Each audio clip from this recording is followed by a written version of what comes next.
Hello everyone. जय हिंद। तो जैसा कि प्रॉमिस किया आपसे, तो आज आपके सामने साइंस के टॉपिक्स लेके मैं हाजिर हुआ हूँ। और शॉर्ट टाइम में जो बातें आपको बतलाई जाती हैं, उन टॉपिक्स को आप मस्ट डू की श्रेणी में रखें, उसे ज़रूर करें। बाकी आप जैसे अपनी मेहनत कर रहे हैं वैसे ज़रूर करें। अब बातों का तो समय है नहीं, समय कम है, बातें तो फिर होती रहेंगी। तो अपने टॉपिक्स पे आते हैं और स्टार्ट करते हैं सबसे पहले लाइफ प्रोसेस को, क्योंकि लाइफ प्रोसेस से कई सारे डायग्राम्स हैं। अब पहले का समय गया, पहले क्या होता था, डायग्राम बनाना, कंस्ट्रक्ट करना। बट अब तो जनरली ये देखा गया है कि डायग्राम गिवन होते हैं और उसमें ए बी सी डी करके नेमिंग दिए हुए होते हैं। बस आपको एग्जैक्ट उसका नेम, उसका फंक्शन ये मालूम होना चाहिए। लेकिन फिर बात तो वही आती है, मालूम तो तभी होगा ना जब आप उसे बार बार देखेंगे, प्रैक्टिस करेंगे बना करके, तभी आप समझ पाएंगे। एक नज़र देख लेने से तो कुछ होता नहीं। तो आते हैं लाइफ प्रोसेस पे, और लाइफ प्रोसेस में सबसे पहले जो बात होगी वो होगी किसकी? लाइफ प्रोसेस में सबसे पहली बात हम लोग करेंगे न्यूट्रिशन की। और न्यूट्रिशन क्या होता है? फूड को इनटेक करना, यहां से स्टार्ट बात होती है। फूड को इनटेक करना और उसके बाद फूड को डाइजेस्ट भी करना। तो फिर डाइजेस्ट किस लिए करते हैं? एनर्जी गेन करने के लिए। तो एनर्जी गेन करने तक का जो प्रोसेस है वो सब मिला करके हमारे न्यूट्रिशन के अंदर आता है।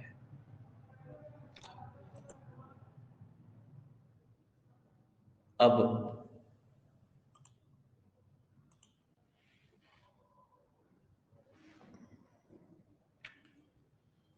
मोड ऑफ न्यूट्रिशन में आते हैं। मोड ऑफ न्यूट्रिशन दो टाइप के, ऑटोट्रॉपिक और हेटरोट्रॉपिक।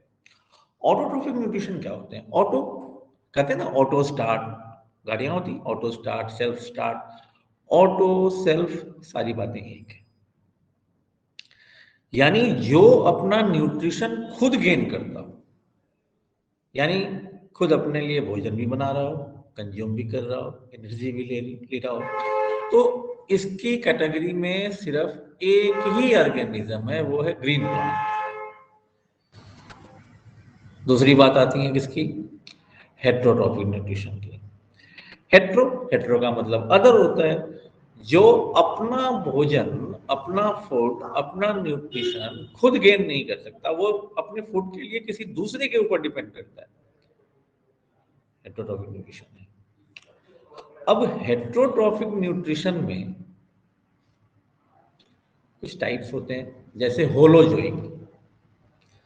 कुछ ऐसे वर्ड्स हैं जो डेली वर्ड में अगर आप उसको रिलेट करेंगे तो आपको वो बातें बहुत आसानी से समझ में आएंगी। होलोजोइक, जो सॉलिड फॉर्म में अपना फूड कंज्यूम करता हो वो होलोजोइक में आएगा।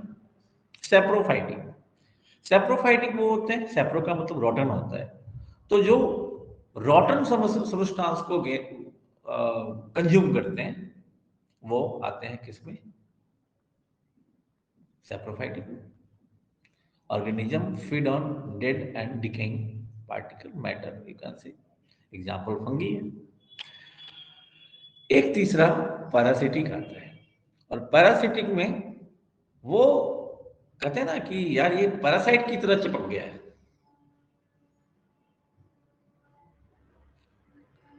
यानी जो आपके अंदर रहेगा, आपके आपसे एनर्जी गेन करेगा और आपको नुकसान देगा।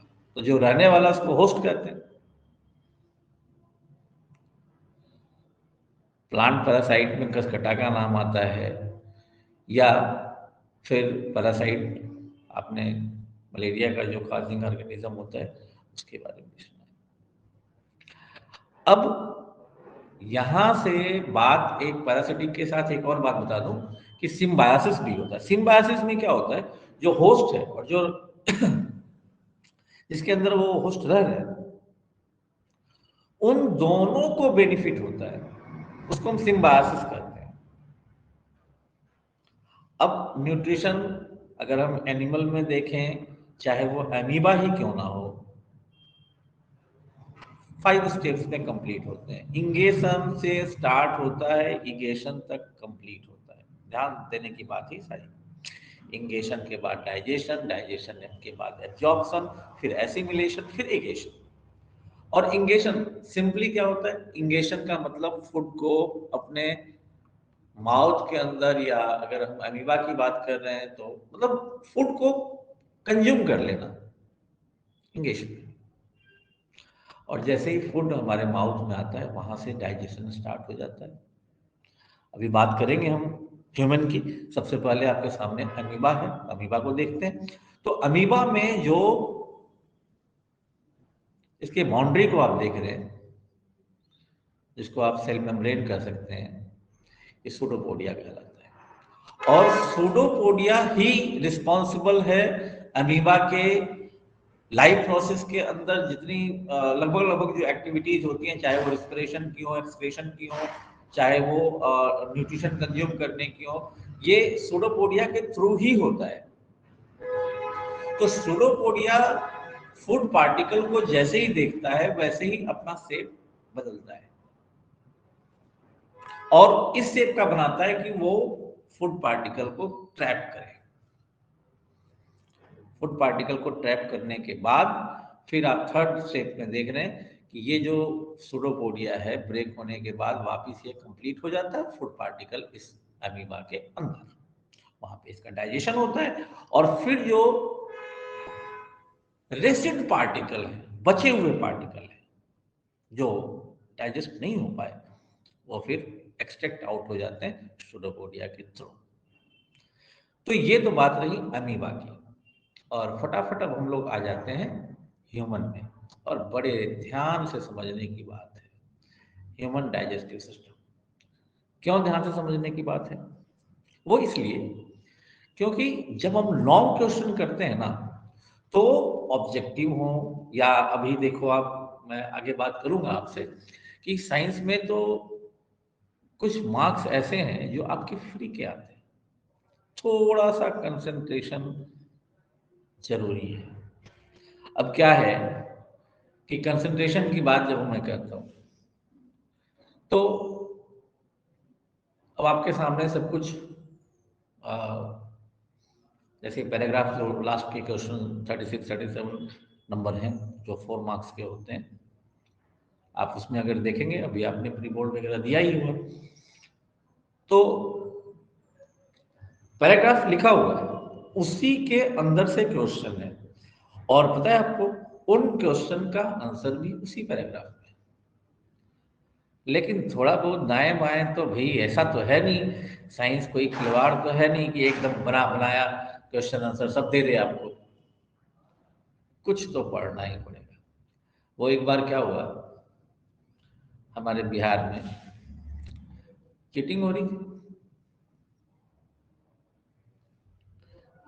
चीटिंग तो हर जगह ही होती है, लेकिन कहीं वो ओपनली आउट हो जाता है, कहीं कम होता है। तो चीटिंग हो रही थी। अब उस चीटिंग में बेचारे जो चीटिंग पहुंचाने वाले थे, जो अपने स्टूडेंट को पहुंचा रहे थे, उन्होंने पूरी बुक ही दे दी। खुले आम करो भाई, क्या थोड़ा मोड़ा करना है। अब बेचारे को क्वेश्चन फोल्ड करके दे दिया कि ये क्वेश्चन है, उसका आंसर भी अपना बता दिया। अब उस क्वेश्चन का आंसर जहां था वहां लिखा हुआ था कि इस प्रश्न का उत्तर पेज नंबर 56 पे देखें। अरे वाह! अब उसने पेज नंबर 56 पलटने की जहमत ही नहीं उठाई। उसी जो वो मैटर लिखा हुआ था कि इस क्वेश्चन का आंसर पेज नंबर 56 पे देखें, बस उसी को लिख के आ गए। तो मतलब नकल के लिए वही अकल तो चाहिए ना। हम बात कर रहे हैं ह्यूमन डाइजेस्टिव सिस्टम की, और माउथ से स्टार्ट होता है। मैं वही बात आपसे कह रहा था कि जो ऑब्जेक्टिव टाइप क्वेश्चंस हैं या जो वैल्यू एडेड क्वेश्चंस हैं, उनके आंसर आपको बड़े आसानी से मिल जाएंगे। क्या है कि हवा नहीं बनाना चाहिए कि यार साइंस मुश्किल, कहाँ मुश्किल, वजह क्या है इसकी बात हम बाद में करेंगे। हम बात करते हैं माउथ में जैसे ही हम फूड पार्टिकल को रखते हैं, तो न्यूट्रिशन का जो सबसे फर्स्ट स्टेप है जिसको हम इंगेशन कहते हैं, वो कंप्लीट हो जाता है। और इंगेशन कंप्लीट होने के बाद वहां से डाइजेशन की शुरुआत हो जाती है। डाइजेशन की शुरुआत वहां से हो जाती है। आप देख रहे हो यहाँ पे सैलिवरी ग्लैंड्स हैं, जहां से कि सैलिवा लार्ज जिसको हम हिंदी में कहते हैं, और उसमें एंजाइम पाया जाता है सैलिवरी एमाइलेज, एक्टिवेट हो जाता है। और माउथ में डाइजेशन कार्बोहाइड्रेट का ही होता है। बड़े बुजुर्ग कहते हैं ना कि भाई खाते समय थोड़ा चिविंग करके खाओ, चबा के खाओ। हम लोग समझते हैं कौन सा, वैसे भी भागदौड़ की लाइफ है, तो फटाफट एकदम माउथ में थोड़ा वो ग्राइंडिंग हुई उसकी, और उसको फटाफट हमने डाल लिया अपने स्टमक को में ले गए। लेकिन जब जितनी देर तक आप उसको चेविंग करेंगे, तो उसका सरफेस एरिया बढ़ता है। आपने पढ़ा है छोटी क्लासों में भी कि सरफेस एरिया जब बढ़ती है, तो सरफेस एरिया बढ़ने से रेट ऑफ रिएक्शन ज्यादा होता है, यानी कि डाइजेशन का प्रोसेस तेजी से होता है। और इसीलिए हम उसको जितना चबाएं, उसका सरफेस एरिया बढ़ाएं, तो वो बेनिफिशियल है। वहां से फूड पार्टिकल एसोफेगस में, फूड पाइप में पहुंचती है, लेकिन यहाँ पे किसी प्रकार का डाइजेशन नहीं होता है। हाँ, इसमें एक ये जो टर्म है पेरिस्टेटिक मूवमेंट, ये आपको थोड़ा जरूर ध्यान में रखना है कि वहां पे जो मूवमेंट है वो किस टाइप का होता है। ये कई बार 1 मार्क्स क्वेश्चन में पूछे जाते हैं। यहां भी एक बात आती है, वहां से एसोफेगस से स्टमक में पहुंचता है। स्टमक में पहुंचने के बाद देखिए, स्टमक में गैस्ट्रिक जूस पाया जाता है, और गैस्ट्रिक जूस में 3 चीजें मिलती हैं। एक तो पेप्सिन, जो एंजाइम का नाम है, दूसरा HCl है, और तीसरा म्यूकस है। जो पेप्सिन है वो प्रोटीन को, देखो डाइजेशन का मतलब क्या है, डाइजेशन का मतलब है कॉम्प्लेक्स ऑर्गेनिक या कॉम्प्लेक्स फूड पार्टिकल को सिंपलर फूड पार्टिकल में ब्रेक करना, जिसको कि सेल कंज्यूम कर सके। जैसे कार्बोहाइड्रेट जब ब्रेकआउट होता है, ग्लूकोज में ब्रेकआउट होता है। जब प्रोटीन ब्रेकआउट होता है, तो वो किसमें, एमिनो एसिड में ब्रेकआउट होता है। ऐसे ही जब फैट ब्रेकआउट होता है, तो फैटी एसिड और ग्लिसरॉल में ब्रेकआउट होता है। तो स्टमक का काम है कि वो प्रोटीन को डाइजेस्ट करे, और प्रोटीन को डाइजेस्ट करने के लिए इसके पास एक एंजाइम है पेप्सिन। लेकिन ये पेप्सिन जो है ना, वो भी बेवड़ा है, बिना HCl के सुनता ही नहीं। HCl मतलब एसिड, हाइड्रोक्लोरिक हाइड्रोक्लोरिक एसिड। तो जब तक HCl है हमारे स्टमक में, HCl जब होता है तभी ये पेप्सिन एक्टिवेट होता है, ये एंजाइम एक्टिवेट होता है, और हमारे स्टमक में प्रोटीन का डाइजेशन करता है। अब देखो, स्टमक के चारों तरफ जो स्टमक वाल होता है, उसके चारों तरफ म्यूकस होता है, और इसका काम सिर्फ होता है कि ये HCl से हमारे स्टमक के लाइनिंग को बचाता है, प्रोटेक्ट करता है। नहीं तो वहां पे अल्सर वगैरह हो जाएगा। HCl हमें एसिड है। वहां से हम लोग आगे बढ़ते हैं, और फूड पार्टिकल पहुंचता है स्मॉल इंटेस्टाइन में, जहां पे कि 2 चीजें, एक लीवर और दूसरा पैनक्रियाज। लीवर जो है वो बाइल जूस सेक्रेट करता है, और पैनक्रियाज जो है वो पैनक्रियाटिक जूस सेक्रेट करता है। तो जो इंटेस्टिनल एंजाइम्स हैं, पता है, स्मॉल इंटेस्टाइन को कहा जाता है कि ये ऑलराउंडर होता है। ऑलराउंडर क्यों होता है? अभी मैंने आपको बताया कि माउथ में डाइजेशन होता है किसका? कार्बोहाइड्रेट का। प्रोटीन का डाइजेशन स्टमक में होता है। अभी हम आगे बात करेंगे कि फैट का डाइजेशन स्मॉल इंटेस्टाइन में होता है। लेकिन स्मॉल इंटेस्टाइन में एक और काम होता है। यहां ये ऑलराउंडर इसलिए है क्योंकि ये इसमें कैपेसिटी होती है कि ये प्रोटीन का भी डाइजेशन करेगा, फैट का भी करेगा और जो बचा हुआ कार्बोहाइड्रेट है उसका भी करेगा। और जो इंडस्ट्रियल एंजाइम्स हैं वो कार्बोहाइड्रेट को देख रहे हैं ग्लूकोज में चेंज करता है, फैट्स को फैटी एसिड और ग्लिसरॉल में, और प्रोटीन को एमिनो एसिड में। इसी में जो पैनक्रियाज से निकलने वाला पैनक्रियाटिक जूस है उसमें एक एंजाइम पाया जाता है, कौन सा? ट्रिप्सिन। और ट्रिप्सिन का काम होता है प्रोटीन को प्रोटॉन्स में बदल देना। और इधर लाइपेज होता है, लाइपेज जो है वो फैट का डाइजेशन कर देता है, फैटी एसिड और ग्लिसरॉल में। इसके बाद बात आ जाती है लास्ट लार्ज इंटेस्टाइन की। और लार्ज इंटेस्टाइन का काम कुछ नहीं है, एक्सेस वाटर को एब्जॉर्ब कर लेना, और वहां से इसमें विली लाइक स्ट्रक्चर होते हैं जो डाइजेस्टेड फूड पार्टिकल को ब्लड के थ्रू सेल में, हमारे अलग अलग सेल में पहुंचा देता है। वहां जाकर के आगे हम लोग पढ़ेंगे एरोबिक एनारोबिक रिस्पिरेशन, तो वहां पे जाके और फिर ऑक्सीजन के हेल्प से वो ब्रेकआउट होता है, ब्रेकआउट हो करके और फिर हमें कार्बन डाइऑक्साइड, वाटर और एनर्जी देता है। जो बचे हुए पार्टिकल हैं एक्सक्रेशन में रेक्टम और एनस बाहर आ जाते हैं। तो ये कंप्लीट हमारा, अब देखो ये जो डायग्राम है, इन डायग्राम को बड़े ध्यान से, आपको चाहे टूटा फूटा, वैसे देखो मुझे भी नहीं डायग्राम बनाना अपने जमाने में आता था, शायद आज भी नहीं आता हो, लेकिन टूटा फूटा जब हम बनाएंगे तब तो हमें पता लगेगा ना। मैंने कहा आपको कि जैसे स्टमक का मान लीजिए यहाँ पे लाइनिंग लगा के ए लिख दिया, यहाँ पे लीवर के लिए बी लिख दिया। अब आपको क्वेश्चन पेपर की बात बता रहा हूँ। अब यहाँ पे आपको क्या होगा, ये कहेगा आइडेंटिफाई भी करो और फिर बताओ भाई कौन कौन सा एंजाइम पाया जाता है या इसका क्या फंक्शन होता है, क्या किसका डाइजेशन होता है, किसी भी टाइप का क्वेश्चन आ सकता है। तो कहने का मतलब कि डायग्राम बहुत आराम से आपको बनाना है। ओके, अब यहां से आ जाते हैं हम लोग रिस्पिरेशन पे। आज दो टॉपिक की बात करेंगे थोड़ा फ्लो में आके, और फिर अभी जो कि मुझे इतना आइडिया नहीं है, तो फ्लो में आने के बाद धीरे धीरे मैथ्स के भी कल मैं बात करूंगा फिर आपसे। मैथ्स के जो श्योर शॉर्ट क्वेश्चन, ज्यादा नहीं, 38 से 40 क्वेश्चन मैं आपको दूंगा और उतने करें, उससे ज्यादा कुछ करने की जरूरत है नहीं।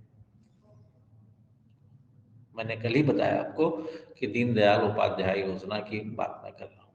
अब बात करते हैं आगे रिस्पिरेशन की। तो respiration, it is a process in living organism involving the production of energy, typically with the intake of oxygen and release of carbon dioxide. इतना ही कहते हैं। पता है आपको दो चीजें होती हैं, एक रिस्पिरेशन और एक ब्रीथिंग। रिस्पिरेशन और ब्रीथिंग क्या है? ब्रीथिंग एक फिजिकल प्रोसेस है, यानी ऑक्सीजन का हमारे नोज तक आना, कार्बन डाइऑक्साइड का नोज से बाहर आ जाना, वो ब्रीथिंग है। लेकिन जब ऑक्सीजन हमारे शरीर के अंदर जाता है तब वो कहाँ कहाँ क्या कारनामा करता है, किस किस को डाइजेस्ट करता है, कौन कौन सा प्रोसेस करता है, इन सब को हम रिस्पिरेशन कहते हैं। अब रिस्पिरेशन दो तरह के होते हैं, देखो मैं डीपली अभी उतना नहीं जाऊंगा। रिस्पिरेशन दो तरह के होते हैं, एक एरोबिक रिस्पिरेशन होता है, एक एनारोबिक रिस्पिरेशन होता है। आप ये जो डायग्राम है ना आपके बुक में भी पेज नंबर एनसीईआरटी बुक में मेरे ख्याल से 97 है या समथिंग है ऐसे, तो वहां पे बना हुआ है। और आप देखेंगे ये डायग्राम बहुत इंपॉर्टेंट है, मोस्ट इंपॉर्टेंट। तीन बातें हैं इसमें कि अगर हम, ये ग्लूकोज फूड है जो डाइजेस्टेड फूड है, और अगर एक तो कंडीशन है ऑब्सेंस ऑफ ऑक्सीजन, जब ऑक्सीजन मिले ही नहीं। दूसरा है प्रेजेंस ऑफ ऑक्सीजन, जब ऑक्सीजन सफिशिएंट अमाउंट में मिल रही है। और तीसरा है इनसफिशिएंट ऑक्सीजन।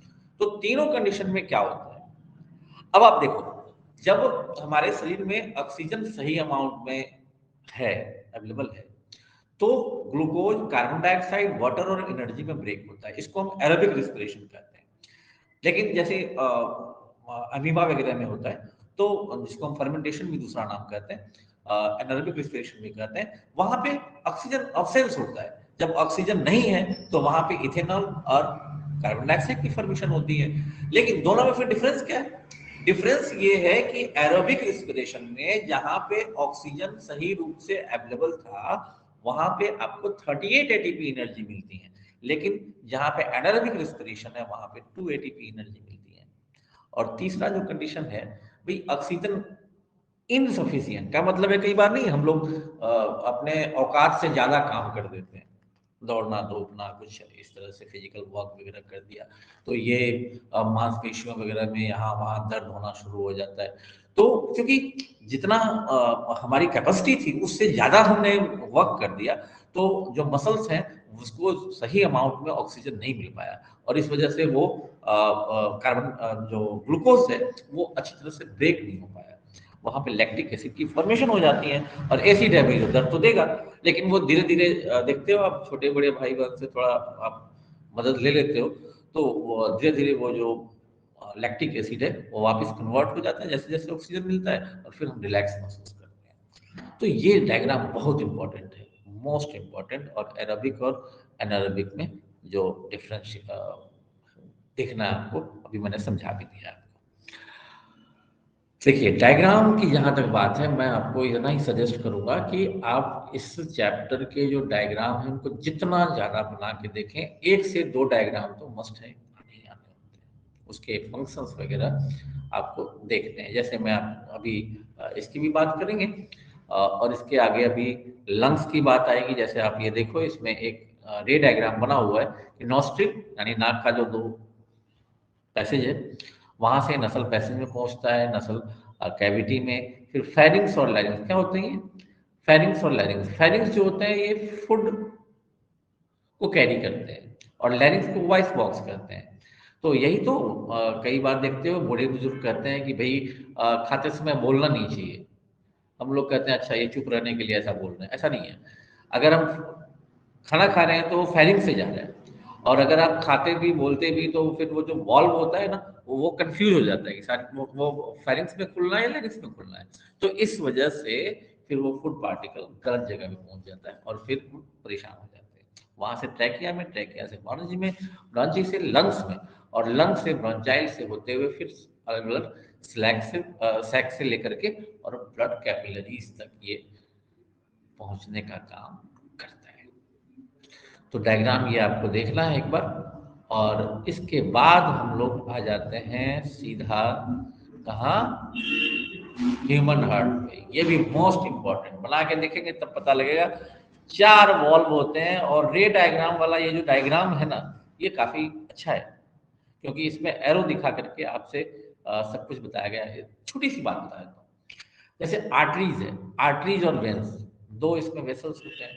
आर्टरीज का काम होता है प्योर ब्लड कैरी करना। अब प्योर जब हम कहते हैं तो ऐसा नहीं गंगा जल से छिड़क करके प्योर कर दिया। आर्टरीज का मतलब होता है कि जिसमें ऑक्सीजन कैरी होना। वेन्स इम्प्योर ब्लड कैरी करता है, इसका मतलब उसमें और कुछ नहीं है, मतलब उसमें कार्बन डाइऑक्साइड मिक्स है।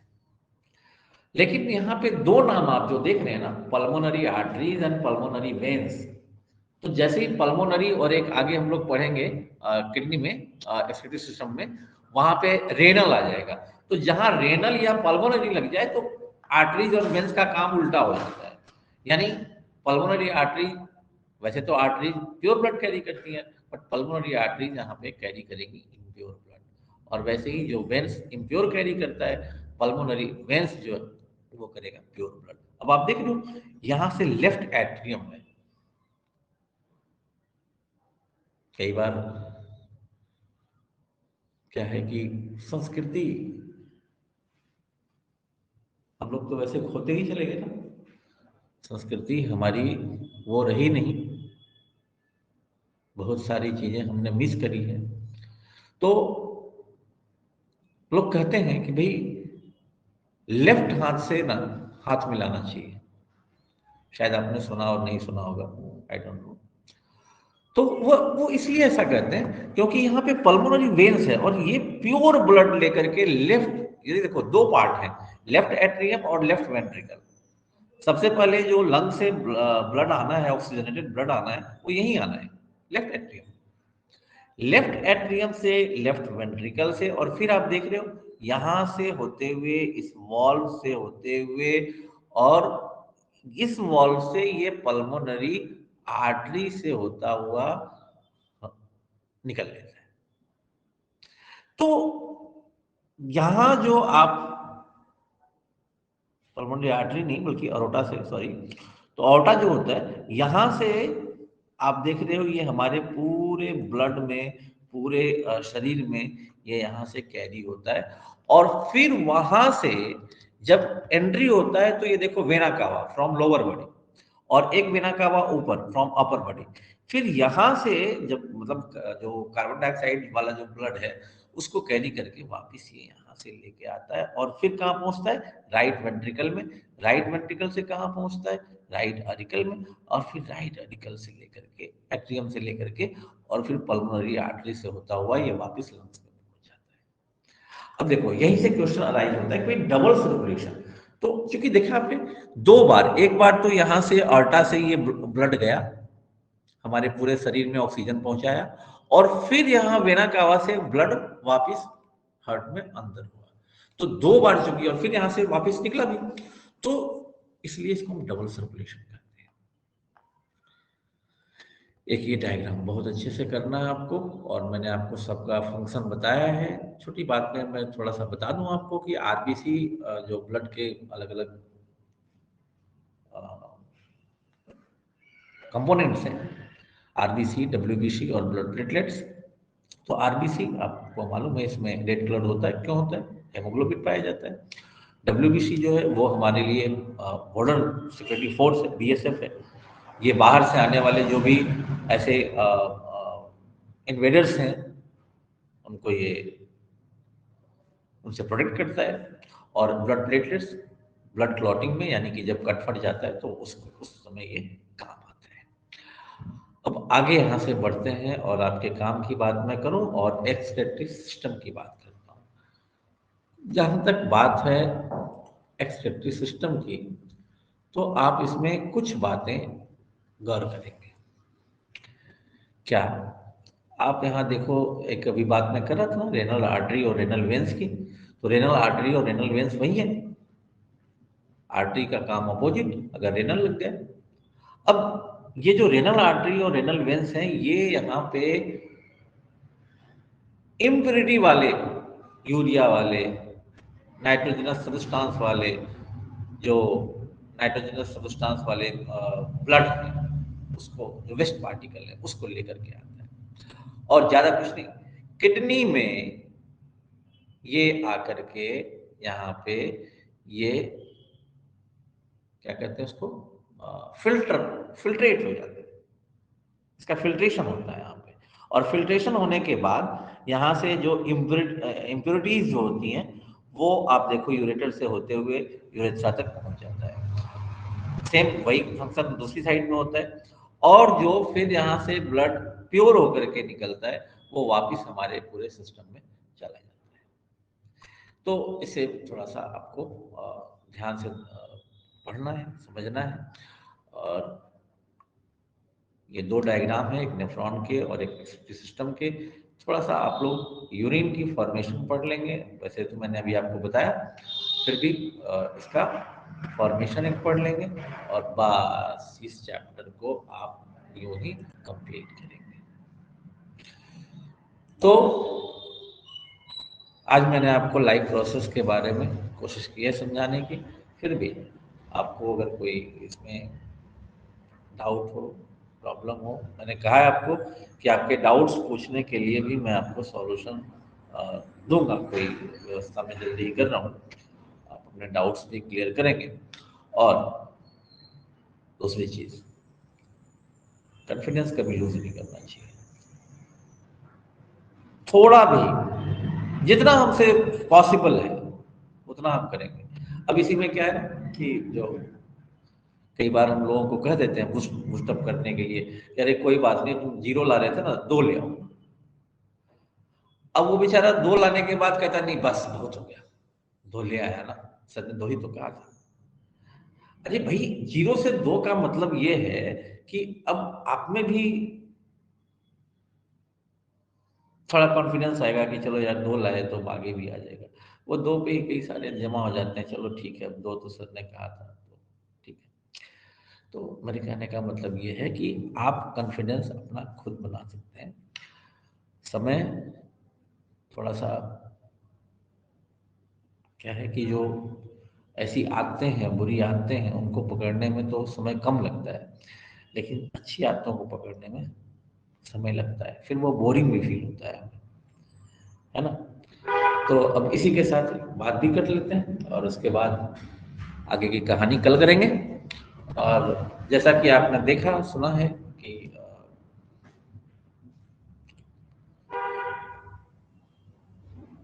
आज़ादी की बात, तो आज़ादी के समय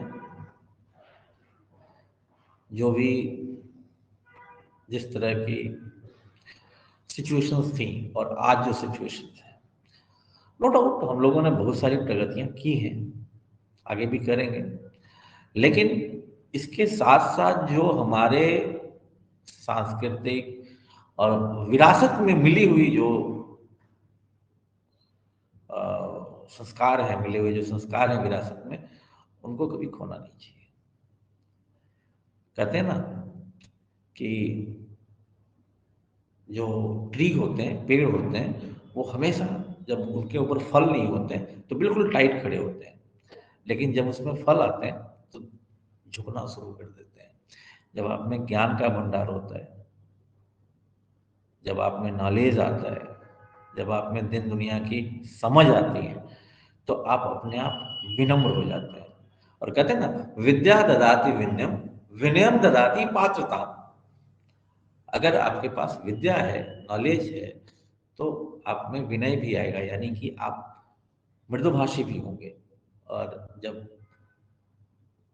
मृदुभाषी होंगे तो आप में अच्छे कहलाने की पात्रता आ जाती है। ओके, जय हिंद। अभी के लिए इतना ही। थैंक्स फॉर वॉचिंग अंग्रेजी में। बाय।